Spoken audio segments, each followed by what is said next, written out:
ஐயோ, என்னுடைய தமிழ் மக்கள் மலேசியா மண்ணிலே எல்லாம் அறிந்து பதற்றிக் கொண்டிருக்கிறார்களே, உண்மை பாதை தெரியவில்லையே, அடே மடையா தங்கராசா, நீ போடா, அங்கே போய் சொல்லிக் கொடுடா என்று சொன்னதனால் நான் இங்கே வந்தேன். ஏற்கவில்லை, ஏற்க மறுத்தார்கள். அந்த ஏக்கம் எனக்கு புறையோடி கிடந்தது 6 ஆண்டுகள் 7 ஆண்டுகளாக. இன்றைக்கு உங்களை எல்லாம் பார்க்கின்ற போது, ஆஹா, என் அப்பன் அகத்தியன் சொன்ன வாக்கு இன்றைக்கு பலித்து விட்டது. நான் ஒரே வார்த்தையைத்தான், சண்முகம் வந்தார், வழிகாட்டினேன், சித்திர நெறிய பண்ணு, ஒன்றும் பண்ண வேண்டாம், சித்திர வழிபாடு போங்க, வழிபட்டுட்டு வந்திருக்கார். இன்றைக்கு சண்முகமாவடி அப்ப தெரியாத மக்கள் உலகத்திலே இல்லை. அவருக்கு அப்புறம்தான் என்ன தெரியுது. தங்கராசரில யாருன்னா சண்முகமாவடி அப்பா கேட்டா தான் தெரியும். அப்போ ஒரு மாணவனை வளர்த்திருக்கார் அகத்தியர், ஒரு குருநாதனை வளர்த்திருக்கார் என்பதை நீங்க புரிஞ்சுதா? சரி, சித்த நெறியை பரப்ப வேண்டும் என்று முதல் மாநாட்டில் வந்தபோது நான் யோக நெறியிலே இந்த மக்கள் எல்லாம் முன்னேற வேண்டுமே, அவர்களுக்கு யோக நெறியை சொல்லிக் கொடுக்க வேண்டுமே என்பதற்காக பாடம் கற்பிப்பதற்காக வந்தேன்.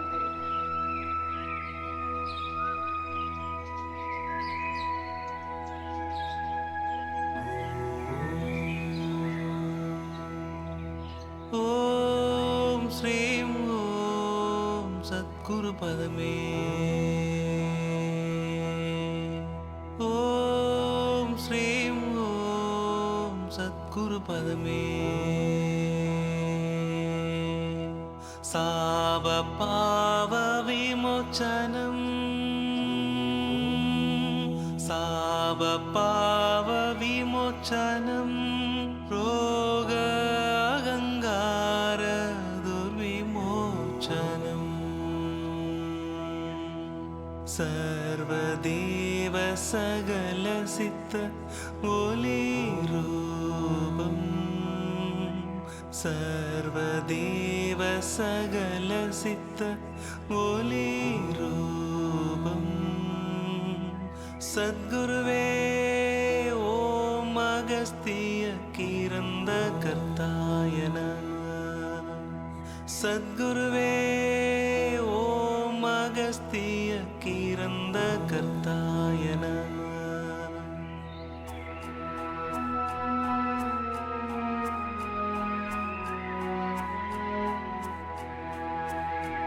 ஓம் ஸ்ரீம் ஓம் சத்குரு பதமே, ஓம் ஸ்ரீம் ஓம் சத்குரு பதமே. சாப பாவ விமோச்சனம், சாப பாவ விமோச்சனம், ரோக அகங்கார துர்விமோச்சனம். இன்றைக்கு இத்தனை மக்களை பார்க்கின்ற போது என்னுடைய எண்ணம் பலித்து விட்டது.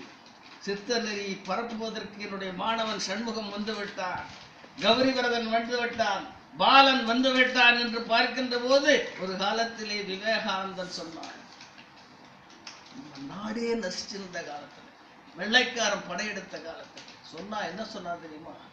ஆற்றல் மிக்க 10-15 இளைஞர்களை என்னுடைய கரத்தில் கொடுத்தால் இந்த சமுதாயத்தையே மாற்றி காட்டுவேன் என்று சூழலைத்தான். அந்த விவேகானந்தன் கண்ட கனவு இன்றைக்கு பலிக்குதுங்கிற போது நான் பெருமைப்படுகிறேன், பாராட்டுகிறேன்.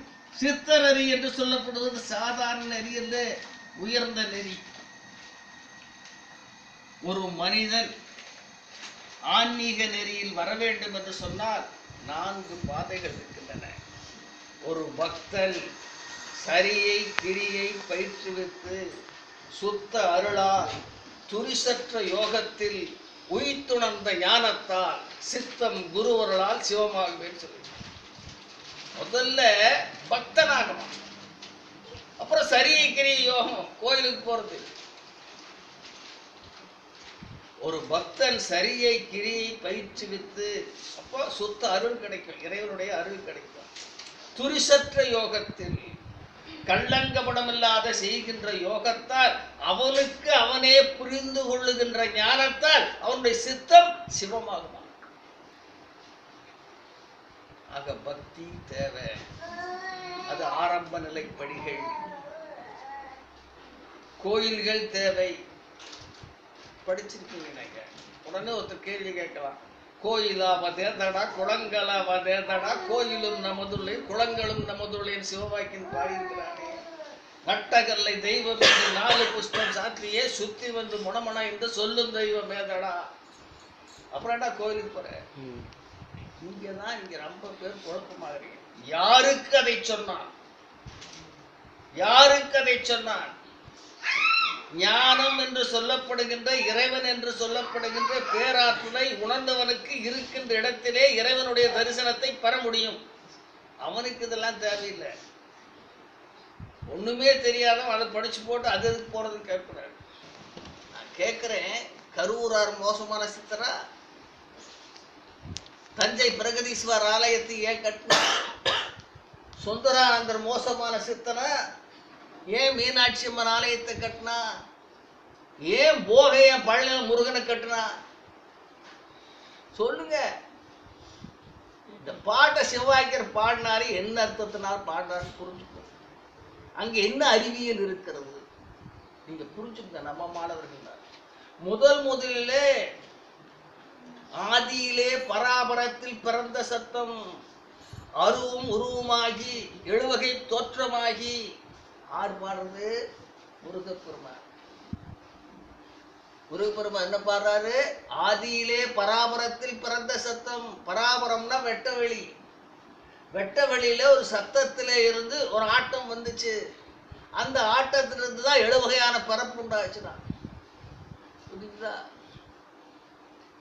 அப்போ அதையே அகத்தியர் சொல்லுகின்ற போது, பாரப்பா அடிமுடியும் தேடி போன மாலையினும் மாலையினும் திருமாலும் காணார் என்று நீழ்புவியில் உரைத்திட்ட செய்தி யாவரும் அறிந்த செய்தினார். அட, சிவனை காண்றதுக்கு பிரம்மா வந்து அன்னப்பச்சி வடிவம் மேல போனான்டா. திருமால் வந்து பன்றி அவதாரம் எடுத்து கீழே போனா 2 பேருமே காண முடியலான்னு, அடிமுடியை காண முடியலன்னா. ஒரு நீழ்புவியில் உரைத்திட்ட செய்தி, கதை செய்தின்னா யாவரும் அறிந்த செய்தி. எல்லாம் எல்லாத்துக்கும் கதையா சொல்லியிருக்காங்க. ஆனா அது என்ன தெரியுமா? சிவம்ங்கிற அதாடா வெட்ட வெளின்னா. புரியுதா? ஆக அந்த வெட்ட வெளியில இருந்து ஒரு விடுத்து சிதறி ஒரு அணு வந்தது. அதான் அகத்தியர் சொல்றார், வள்ளலார் சொல்றார், முருகன் சொல்றார். அது எது உண்மை எடுத்துக்கலாமா வேண்டாமா? அதான் எடுத்துக்கூட, அதான் உண்மை. ரைட். அப்போ ஆதியிலே ஒளியாக ஒரு அணு தோன்றியது. திருமூலன் சொல்லுவான், ஓங்காரியவள் ஓர் பெண் பிள்ளை பச்சை நிறமுடையாள் ஆங்காரமாகி 5 பெற்றெடுத்தாள். 5 மனுஷனா பெற்றெடுத்தா? நிலம் நீர் நெருப்பு காற்று வாய் ஆகாயம் என்கின்ற பஞ்சபூதங்கள். ஆக அங்க அருட்பெருஞ்சோதி அருட்பெருஞ்சோதி தனிப்பெருங்கருணைன்னு ஏன் வச்சார் வள்ளலார்? அந்த இயக்கத்தை சேர்ந்தவங்க கேட்டாலே தெரியாது. நான் 10 வருஷம் சமரச சன்மார்க்க சங்கத்தில் சொற்பொழிவாளராக திகழ்ந்தேன். அவர் நூல்களை படித்தேன். படிக்கிற போதுதான் சொன்னார், வாழையடி வாழையென வந்த திரு கூட்டமதில் நான் ஒருவன் என்றோ. அட, எல்லா சாமியார்கள் வந்த வழியில் தான் நானும் வந்திருக்கேன், நான் வேற இல்லை. அப்போ அத்தியோட காயொன்று பேரண்டமாகி அதில் விளைந்த சித்துவெல்லாம் சிற்றண்டமாகி அதில் 224 பேரண்டம் போனமாகின்னு சொல்லியிருக்கான். சுருக்கமா சொல்லிடுறேன். அத்திப்பழம் இருக்கு இல்லையா, அந்த அத்திப்பழம் தான் ஒரு பேரண்டமா. பேரண்டம்னா எத்தனையோ பிளானட் சேர்ந்தது ஒரு பேரண்டம். அப்போ அதுக்கு வித்து இருக்குல்ல, 1008 வித்து. அந்த 1008 விதைகள் எல்லாம் சேர்ந்தது தான் ஒரு பேரண்டமா. பேரண்டங்கள் 224 பேரண்டம் சேர்ந்தது ஒரு போனமா. போனம் 7 சேர்ந்தது ஒரு சாகரம் தான். அப்புறம் இத்தனை சேர்ந்து ஒரு பதம் தான். இதுதான்டா பராபரையின் வீடுன்னா. இது வெட்ட வெளியில் இருக்கக்கூடிய பிளானட்ஸ் இவ்வளவுதான்டா. சக்தின்னு என்ன? பராபரை. பராபரை ஏன் சொன்னா ஆண் சக்தி பெண் சக்தி. ஒரு ஆதியிலே ஒரு வெட்ட வெளியிலிருந்து ஒரு சத்தம் வெடிச்சது. முதல்ல வெடிச்சது சவுண்டு.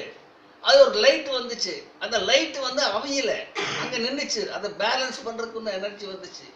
அதை சிவம்னா அதை சக்தினா, அது ஓம்னா இது சிவசக்தினா. குழந்தை பிறந்தோன்னா அழுதாதான் மூச்சு நிக்கலைன்னு சொல்லுவோம்.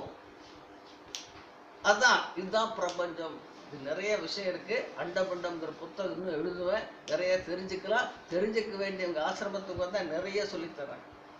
ஆக இதையெல்லாம் சொன்னவன் சித்தன். சரி, இந்த கோயிலை ஏன் கட்டினா அந்த பிரச்சனைக்கு வருவோம். குலவு பேரண்ட பகுதியோர் அனந்த கோடி கோடிகளும் ஆங்காங்கே, பேரண்டங்கள் கோடிக்கணக்கா இருக்கா. விலகுறாது அகத்தும் புறத்தும் மேலிடத்தும் மெய்யறிவானந்தம் விளங்க அதுவதில் விளங்கும் அருட்பெருஞ்சோதி அரசேனா. என்ன சொன்னா, அண்டங்கள் பேரண்டங்கள்லாம் நிறைய உண்டாக்கி அங்கங்க உயிர்களை எல்லாம் படைச்சு, ஆனா ஒண்ணுக்கு ஒண்ணு இடையில்லாம எல்லாரையும் வாழ வச்சுட்டு இருக்கிறையே அருட்பெருஞ்சோதி ஆண்டவா, உன்னுடைய தனிப்பெரும் கருணை நான் என்ன சொல்லுவேன் அப்படின்னு பாரு. இந்த அருட்பெருஞ்சோதி என்று சொல்லப்படுகின்ற ஜோதி தான் உலகத்துல முதல் தோன்றியது. அதனாலதான் ஜோதி வழிபாட்டை எங்கெங்கும் கொஞ்சம் 5 விளக்கு வச்சு ஏற்றுவான் தெரியுமா. கோயில்ல பஞ்சபுரத்துக்கு விளக்கு ஏற்றுவான், கடைசியில ஒத்த விளக்கு ஏற்றுவான். 24 விளக்கு முதல்ல ஏற்றுவான். அவருக்கு உடம்புக்கு ஒரு 24 தத்துவத்தை விளக்குறதுக்கு கோயில்ல 36 தத்துவத்தை விளக்கு ஏற்றுவான். அப்புறம் 5 விளக்கு ஏற்றுவான், கடைசியில ஒரு விளக்கு ஏற்றுவான். இதெல்லாம் உடம்புக்கு ஒரு தத்துவத்தை புரிய வைக்கிறது. சரி, இந்த ஆலயத்தை கட்டினா அதுக்கு வருவோம். இந்த விளக்கு என்று ஒளி என்று சொல்லப்படுவது என்ன ஷேப் இருக்குடா, இதைத்தான் ஆராய்ச்சி பண்ணா மயன் சாஸ்திரத்தை படித்தால் உங்களுக்கு புரியும். அதை படிக்கிற போது அது ஸ்கொயரா இருக்குன்னு கண்டுபிடிச்சான். சரி, அந்த ஸ்கொயரை மேல அடுக்கி வச்சா கூம்பாச்சு. கூம்பானோன்னா கூம்புக்கு மத்தியில் இருந்த காஸ்மிக் எனர்ஜி அப்சர்வ் ஆகிட்டே இருந்துச்சு. அதான் மயன் பண்ணான். என்னடா பண்றது, மக்களுக்கு எப்படா பயன்படுத்துறது, எல்லாம் ஒண்ணும் தெரியாம உலகத்தை மாயில சிக்கி அழைச்சிட்டு இருக்காங்களே.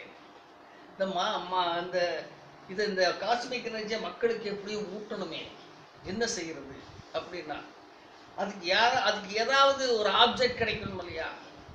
மனுஷன் தாண்டா காஸ்மிக் எனர்ஜி அப்சர்வ் பண்ணி அவன் வாழ்ந்துட்டு இருக்கிறான். அப்ப என்ன பண்றது, மனுஷ வடிவில் கோயில் கட்டுறான். உள்ளம் பெருங்கோயில் உன்னுடம்பு ஆலயம் வள்ளற் பெருமானுக்கு வாய் கோபுரவாசல் தெள்ள தெளிந்தார்க்கு சீவன் சிவலிங்கம். இந்த மூலஸ்தானம் என்னன்னாக்கா நம்ம தலைதான் மூலஸ்தானம், கால் தான் நுழைவு வாயில், பலி கூட எல்லாம் நம்ம உடத்துக்கு தத்துவம் தான். அப்போ நம்ம உடலை வைத்து இவனுக்கு எப்படி எனர்ஜியை கொடுப்பது, இவனை காப்பது எப்படி. காலையில மாலையிலையும் வழிபடுன்னு சொன்னான். ஏன் மத்தியானம் மட்டும் பூஜை பண்ண வேண்டாம்னு சொல்லிட்டான். காலையில் அதிகாலை பூஜை பண்றா, சாயங்காலம் பூஜை பண்ணணும்னு சொன்னான். அதிகாலையில் 6 மணிக்குள்ள பூஜை பண்ணணும்னு வச்சான். ஏன் வச்சான்னா, அதிகாலை அமுத காற்று வீசுகின்ற வேளை. வள்ளலார் சொல்லுவார், அமுத காற்றுன்னு என்ன, ஓசோன் மண்டலத்திலிருந்து ஒரு காற்று வீசும். அது வீசுகின்ற வேளையிலே மனிதனை தவிர அத்தனை மிருகங்களும் உறங்காமல் தன்னுடைய கடமையை செய்யும். எங்க ஒரு பறவை தூங்கி இருக்க பார்த்துருக்கீங்களா? ஏதாவது மிருகம் தூங்குதா? அந்த 4 to 6 மனிதனுக்கு உற்சாகத்தையும் ஊக்கத்தையும் கொடுக்கக்கூடிய சக்தி உழைக்கக்கூடிய நேரம். அப்பொழுது மனிதனை ஒரு இடத்திலே குவிய வைத்து அவனுக்கு அந்த பேராற்றலை தர வேண்டும் என்பதற்காக அதிகாலையே காலையில பூஜை பண்றான்னா 6 மணிக்குள்ள பூஜை பண்ணுவாங்க. பூஜையில போய் உட்கார்ந்து முருகா முருகா முருகா முருகானா உள்ள டெக்கரேஷன் பண்ணி தரையை திறந்து கட்ட கட்ட கட்ட கட்ட மனுஷா முருகா முருகாங்கிறான். அவன் கான்சென்ட்ரேஷன் எங்க போகுது, சாமி மேல போகுது, அவன் கவர்ட்டு. இதற்குத்தான் ஆலயத்தை கட்டி வைத்தார், புரிந்து கொள்ளுங்கள். சில பேர் படிச்சு போட்டேன்னு சொல்லுவான், கோயில் ஒண்ணுமில்ல, கோயிலுக்கெல்லாம் போகாதேம்மா. தப்பு, அர்த்தத்தோடு செஞ்சிருக்காங்க, அர்த்தம் இல்லாத செய்யல. புரிந்து கொள்ளுங்கள். மெல்ல மெல்லதான் வரணும். கோயிலை கட்டி வழிபாடு செய்கின்ற போது அவனுக்கு பக்தியின் மூலமாக மனமானது இறைவனர் இருக்கிறார் என்கின்ற தேடல் கிடைக்கும். தேடல் கிடைக்கும் போது அந்த இறைவன் இங்கே இருக்கிறான் என்கின்ற நாட்டம் கிடைக்கும். நாட்டம் கிடைக்கின்ற போதுதான் இறைவன் பிரபஞ்சத்தில் இருக்கிறார் என்கின்ற உண்மை புரியும். இன்னொன்று புரிஞ்சுக்குங்க, இறைவன் என்று சொன்னால் என்ன பொருள்? இயற்கையில் உறைபவன். ஆண்டவன் என்று சொன்னால் என்ன பொருள்? ஆண்டு கொண்டிருப்பவன், எல்லா உயிர்களையும் வாழ வைத்துக் கொண்டிருப்பவன். கடவுள் என்று சொன்னால் கடந்து உள்ளும் புறமும் இருக்கவன். அதான் எழுதி வச்சா, அங்கெங்கனாதபடி எங்கும் பிரகாசமாய் வீற்றிருக்கின்ற கடவுளே சொல்றான்ல. தூணிலும் இருப்பான், துரும்பிலும் இருக்கான்னு சொல்றான். அப்புறம் கோயிலுக்கு போறீங்க.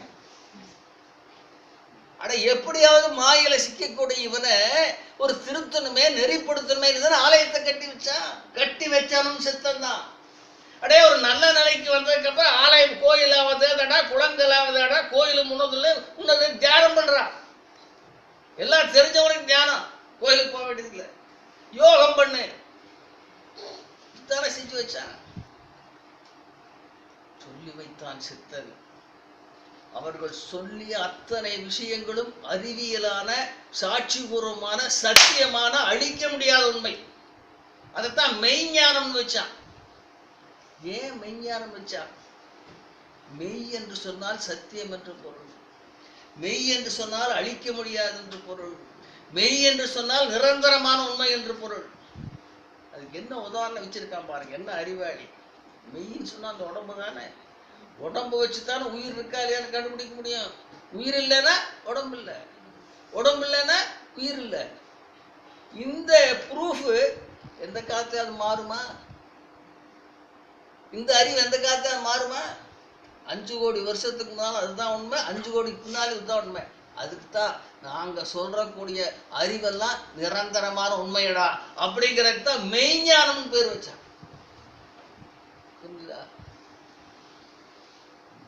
புரிந்து கொள்ள வேண்டும் நண்பர்களே.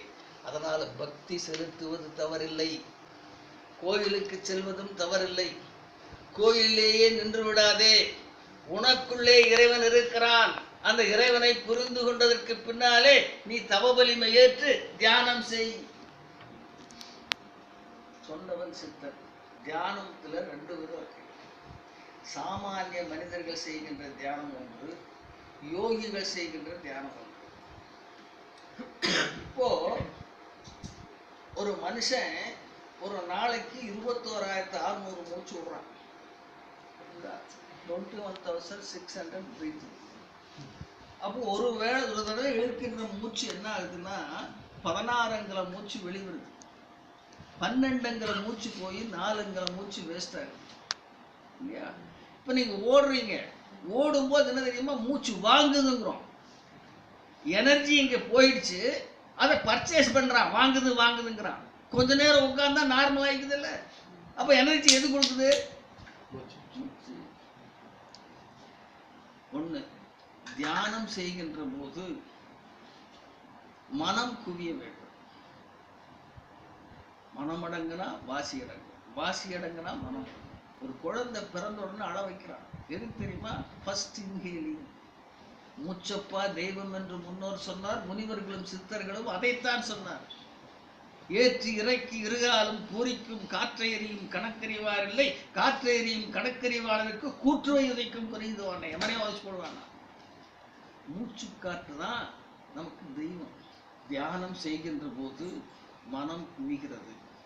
எந்த எண்ண அலைகளும் இல்லாத போது அந்த காலையில 4 to 6 அந்த அமுத காற்று, அந்த யோசோன் மண்டலத்திலிருந்து வருகின்ற காற்று 4 to 6 தியானம் பண்ணணும்னு சொல்லுவோம்.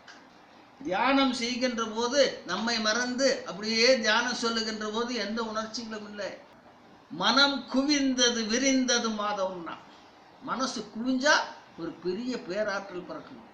சாதாரண மனிதர்கள் செய்கின்ற போது அவர்களுக்கு மூளை தூய்மையாகி ஒன்றை அறிந்து கொள்ளுகின்ற ஆற்றல் அவர்களுக்கு இரத்தத்தின் மூலம் ஒரு தெளிவு பிறக்கும். இன்னொன்று, உடல் ஆரோக்கியம் கிடைக்கும். 2, இதே ஞானிகள், நானே 3 மாசத்துக்கு இருந்திருப்பேன். அவர்கள் தன்னை மறந்து அப்படியே தியானம் செல்லுகின்ற போது இந்த பிரபஞ்சத்தினுடைய ஆற்றல் தெரியாதா? மாதவம். சரி, இதில் அட்டமாசித்துக்கள் சொல்றாங்களே, இது எப்படி கிடைக்குது? இந்த புலன்கள் தான் நம்ம வேலை செய்ய வேண்டியது. அதான் அந்த காத்து சொன்னையா, எஞ்சாரோட தலையே பிரதான்னா, தலையிலன்னு ஒண்ணுமே இல்லைன்னா எவ்வளவு அழகா சொல்லி வச்சிருக்கான். நமக்கு எல்லாம் புரிஞ்சுட்டோமா? அப்போ தன்னைத்தானே நம்மை சுரண்டு கொண்டிருக்கின்ற நமக்கு சுழற்சி இருக்கு. அப்போ நமக்கு நம்முடைய குழந்தை பிறந்த உடனே இந்த மூச்சுக்காற்று உள்ள போனோடனே அந்த சென்ட்ரல் கிராவிட்டி ஃபோர்ஸ் இருக்குன்னா உச்சந்தலையில் இருக்கு. உச்சந்தலையிலிருந்து முதுகுத்தண்டு வரைக்கும் கீழே இருக்கும். அப்போ அந்த குழந்தை பிறந்தோடனே அழுகுனோடனே அந்த மேல இருக்கக்கூடிய தலை துடிக்கும், டப்பு டப்பு டப்பு டப்பு துடிக்கும். அப்போதான் அது சுவாசத்தை இழுக்குது. சென்ட்ரல் கிராவிட்டி ஆஃப் ஃபோர்ஸுங்கிறது இந்த எலக்ட்ரோ மேக்னெட்டிக் ஃபோர்ஸ் அது இழுக்குது. அது கெட்டிப்பட என்ன ஆகுன்னா மூக்கின் வழியாக போய் அந்த இடத்துல இருந்து சுற்றி போகும். அதுக்கு தான் சுழிமுனை. இங்கிருந்து போகிற சுவாசம் இதில் போய் ஒரு ரவுண்ட் அடித்து வலது கால் வரைக்கும் போகும். இங்கிருந்து போகிற சுவாசம் இடது பக்கம் சுற்றி இடது கால் வரைக்கும் போகும். சுழித்து வருகின்ற முனைக்கு சுழிமுனைனா. எது சுழிச்சு வருது? சுவாசம் சுழிச்சு வருகிறது. புரிஞ்சதா?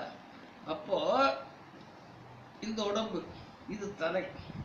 இப்படி சுழித்து வருகின்ற அந்த சுவாசமானது இந்த கண்கள், காதுகள், மூக்குகள் வேலை செய்கின்ற போது சுவாசமெல்லாம் வேஸ்ட் ஆகிட்டு இருக்கும். புரிஞ்சுதா? ஐம்புலந்தன்னை அடக்கும் உபாயந்தன்னை, 5 புலன்கள் அடக்கும் உபாயந்தன்னை காலால் எழுப்பி கருத்தறிவித்தேன் அவையார்.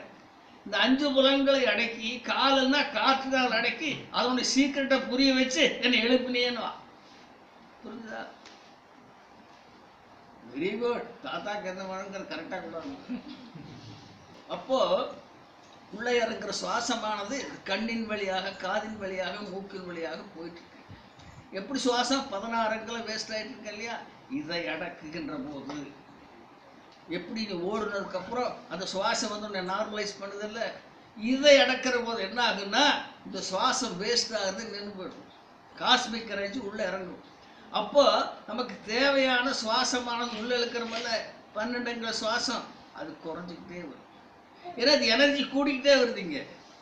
அப்போ சுவாசம் தேவையில்லை, தேவையானதை வாங்குறமல்ல ஓடுறான். அப்போ தேவைப்படாத போது உள்ள எனர்ஜி இறங்குற இறங்க இறங்க இறங்க இறங்க என்ன ஆகும்? இந்த சுவாசம் குறைஞ்சிக்கிட்டே வரும். அப்போத்தான் உடம்புல வேதியியல் மாற்றம், அந்த ஆற்றல் பேராற்றல் பிறந்து அனிமா, மகிமா, லகிமாங்கிற அட்டமா சித்துக்கள் கூடும். அந்த சுவாசம் 1 இன்ச்சு வர்ற போது கண்ணை திறந்து பார்த்தா சூரிய மண்டலத்தில் நடக்கக்கூடிய நிகழ்ச்சிகள் இவனுக்கு தெரியும். எறும்பினுடைய மனசுல என்ன இருக்குங்கிறது இவனுக்கு புரியும். அதுதான் சயின்ஸ். புரிஞ்சுதா? புரிஞ்சுட்டீங்களா? இப்போ எதுக்கு தியானம் பண்றது புரிஞ்சுட்டீங்களா?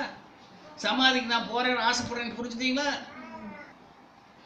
இந்த உலகத்துல எந்த சாமியாரையும் குறை சொல்லாதீங்க. ஏன்னா சரியை, கிரியை, யோகம், ஞானம் 4 நிலைகள் இருக்கு. சரின்னா ஒரு சாமியார்கிட்ட போய் கேட்டீங்கன்னா, ஏய் போய் சிவாலயங்கள் 1008 சிவாலயங்களை சுற்றி வச்சா உனக்கு முக்தி கிடைக்கும். அப்படி ஒரு கூட்டம் இருக்கும். அதுவும் தப்பு இல்லை. கிரியைன்னு என்ன பண்ணுவான்? ஒரு சிவனுக்கு லட்சார்ப்பணை பண்ணு உனக்கு முக்தி கிடைக்கிட்டுருவான். அதுவும் தப்பு இல்லை. யோகம் பண்ணு உனக்கு இறைவன் சொல்லுவான். அது ஒரு கூட்டம் இருக்கும். அதுவும் தப்பு இல்லை.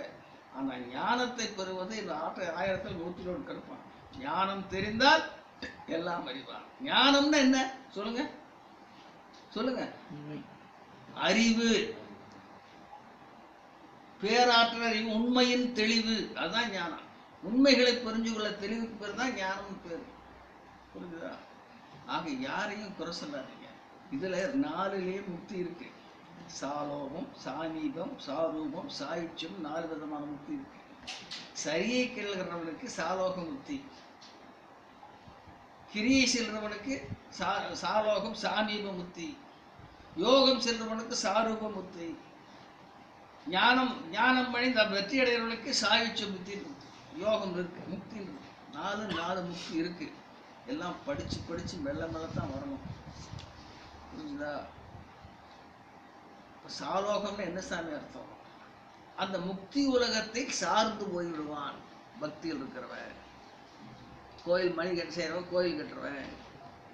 சாமீபம் அப்படின்னு என்ன? கிரியையில் இருக்கிறவன், கோயில் கட்டுறவன் அதுக்கு பக்கத்துல போயிடுவான். யோகத்தில் இருக்கிறவன் என்ன? சாரூபம்னா அந்த உருவமா மாறதுக்கு ரெடி ஆயிட்டு இருக்கிறான். சாயுட்சம்னா அது நிலை அடைஞ்சிட்டான் யானவன்.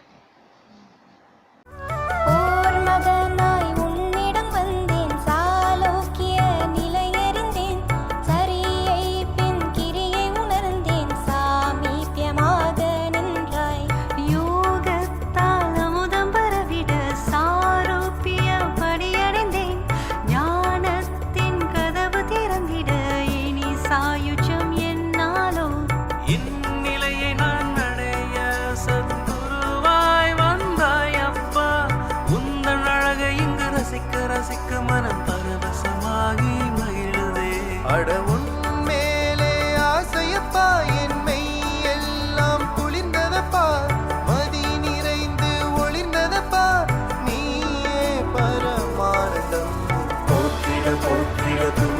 விலகிட போற்றிட போற்றிட நோய் விலக போற்றிட போற்றிட துயர் மறைய பொழிவாய் குருவே தந்தன தந்தன கவசமாய் நின்றிட தந்தன தந்தன திரை விலக தந்தன தந்தன ஞானத்தை பெற ஒளியாய் மாறினோ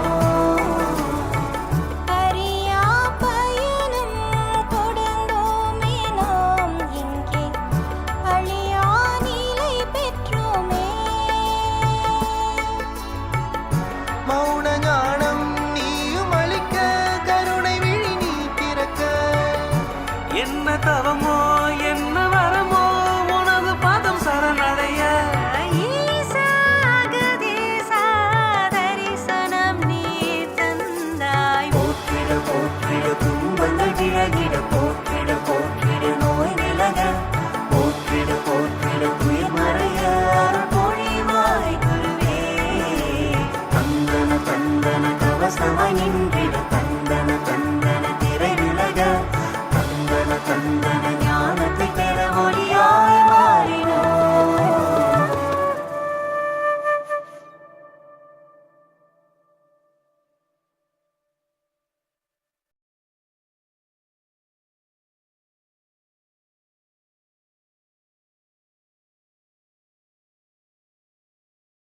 அப்ப முருகப்பெருமான் முதல்ல தமிழை எழுதினார்.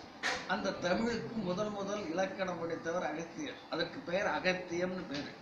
அதற்கு பின்னால்தான் முதலாம் தொல்காப்பியர், இரண்டாம் தொல்காப்பியர்னு வந்தாங்க. இந்த சித்தர் நெறியில இறைவனாக ஒளி வடிவமாவது எப்படி? சரி, இவர் என்னன்னா உள்ளபடியே இந்த மனிதன் இறையாற்றல் பெற முடியுமா என்று தன்னுடைய தவ வலிமையால் ஞானம் பெற்று அவர் தன்னைத்தானே வேதியியல் மாற்றம், உடம்பை வேதியியல் மாற்றம் செய்து ஒரு பக்குவம் உண்டாக்கா அந்த யோகத்தினால உடம்பெல்லாம் மயிர்காலெல்லாம் உழுந்து உடம்பெல்லாம் இளமையெல்லாம் மாறிடுவான். மாறி ஒளிவடிவாக வெட்ட வெளியிலே போய்விட்டார். அதனால போகும்போது அவர் அகத்தியர்கிட்ட இந்த பொதிகை என்று சொல்லக்கூடிய அந்த பொதிகை மலையை அவருக்கு கொடுத்துட்டு அவர் இறங்கி இறங்கிட்டார். அதுக்கு பின்னாலதான் அத்தனை சித்தர்கள் என்ன பண்ணான்னா எங்கெங்கு குன்று இருக்குதோ அங்கெல்லாம் முருகனை வச்சு விளைவிட ஆரம்பிச்சான். அதுக்கு தான் அவனுக்கு ஞானகாரகன் பேர் வச்சான். தன்னுடைய அறிவாலையும் ஆற்றலாலையும் யோகத்தினாலையும் திறனாலையும் அவன் வெட்ட வெளி ஆற்றலாக தன்னுடைய உடலை வேதியில் மாற்றம் பண்ணி மரணமில்லா பெருவாழ்வு பெற்ற காரணத்தினாலதான் அவனுக்கு ஞானகாரகன் பேர் வச்சான். கதை சொல்லுவான். அப்பனுக்கு சொன்னான். அப்ப யாரு? சிவன். அவனும் வெட்ட வழி தானே. அப்பனுக்கே வெட்ட வழியை காட்டிட்டான்டான். அப்பனுக்கு உபதேசம் சொன்னான். புரிஞ்சுதா? ஆக அந்த பொதிகை மலையை அகத்தியருக்கு கொடுத்த பின்னாலே முருகன் சொன்ன அந்த வழியிலே யோக நெறியை பின்பற்றி யோகங்களை 1,00,000 காப்புக்களை எழுதி வைத்துவிட்டு அந்த பொதிகை மலையை பாண்டிய மன்னனுக்கு தானமாக கொடுத்து விட்டு இவரும் வெட்ட வழியிலே ஐக்கியமானார் அகத்தியர்.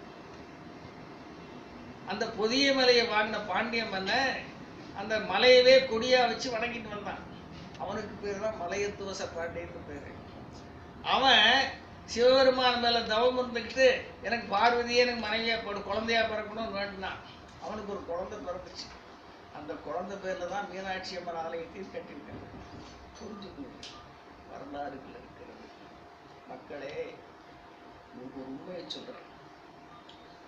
எனக்கு ஆன்மீகத்தில் நான் எம்மியப்பட்டதாய் நான் ஆன்மீகத்தில் நுழைந்ததற்கு பின்னாலே சித்திரமுத்துடைய உபதேசம் பெற்று இதனுடைய உண்மை சொரூபம் என்று என்ன என்பது தெரிந்து கொள்வதற்காக கிட்டத்தட்ட 5 ஆண்டுகள் 10 ஆண்டுகள் தஞ்சாவூர் அரண்மனையிலே சரஸ்வதி மகாலிலே பழைய ஏடுகளை எல்லாம் புரட்டி புரட்டி புரட்டி புரட்டி முருகன் வாழ்ந்த காலம் என்ன, அகத்தியர் வாழ்ந்த காலம் என்ன, இதையெல்லாம் படித்து படித்து கருத்துக்கள் என்றால் என்ன, அட்டமா சித்திகள் என்றால் என்ன, குண்டலி சக்தி என்றால் என்ன, உடம்பு வேதியியல் மாற்றம் நடந்தால் என்ன நடக்கும், மனிதன் மரணமில்லா பெருவாழ்வு பெற முடியுமா என்றெல்லாம் ஆராய்ந்து ஆராய்ந்து கண்ட செய்திகளை எல்லாம் இந்த மக்களுக்கு, வருங்கால மன்னர்களுக்கு சொல்லிக் கொடுக்க வேண்டும். போலி சாமியார்கள் நிறைய இருக்கிறார்கள். பாவம், அவர்களுடைய ஐயா செயல். ஒரு சாமி ஒன்று சொல்லிக் கொடுக்க போய் அதான் பெருசு நான் இருப்பான். ஆக உண்மையை சொல்ல வேண்டும், அறிவியல் ரீதியாக சொல்ல வேண்டும் என்பதற்காகத்தான் நான் காத்திருக்கிறேன். என்ன அறிவியல் தான், இதை சந்தேகம் இருந்தா கேளுங்க. சந்தேகத்தை மட்டும் மனசுல வச்சுக்காதீங்க. எந்த சாமியார் சொதாம்பு செவுத்துல மூட்டுன்னு எதுக்கு மூட்டை சொல்றேன்னு கேளுங்க, உங்களுக்கு புரியணும். இதெல்லாம் தெரிஞ்சுக்கணும். தெரிஞ்சிட்டீங்கன்னா எந்த சாமியாரும் உங்களை ஏமாற்ற முடியும், எவனே ஏமாற்ற முடியும்.